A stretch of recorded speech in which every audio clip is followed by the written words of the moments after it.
হবে, পরিশুদ্ধ জীবন যাপন করতে হবে। একটা মেয়ে সেই জিন্স প্যান্ট পরতে পারে, টাক ফিটিং গেঞ্জি পরতে পারে, কিন্তু তাকে কি আমরা একটা পুরুষ তাকে কি মাতৃরূপে জ্ঞান করতে পারবে?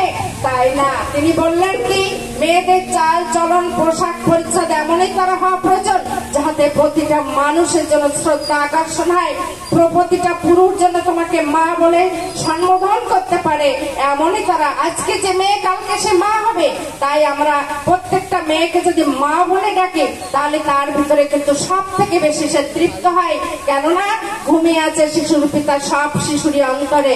তাই আমাদের মা বাবার চলনা একান্ত দরকার। আমরা মা বাবা যেমন তেমন করে যদি আমি চলি তাহলে হবে না, আমরা সংসারকে রক্ষা করতে পারবো না।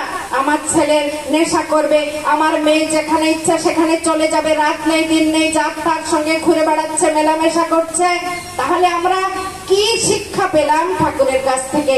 138 বছর হয়ে গেল শ্রী শ্রী ঠাকুর ধরাধামে অবতীর্ণ হয়েছিলেন, তার কি ইচ্ছা ছিল? আমরা যদি তাকে ভালোবাসি তার ইচ্ছা পূরণের আমরা চেষ্টা করব, আমরা জীবন দিয়ে আমাদের সন্তান সন্ততিকে ধরে রাখার চেষ্টা করব।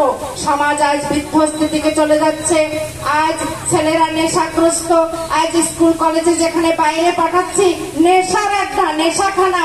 আমি আমার নাতিকে ব্যাঙ্গালোরে পাঠিয়েছি, তার কাছে যে বাস্তব অভিজ্ঞতা আমরা যে সেই তার কাছে শুনতে পাই, বলে সবাই নেশা করে বসে বসে, হোস্টেলে বসে বসে, পিজিতে বসে বসে সবাই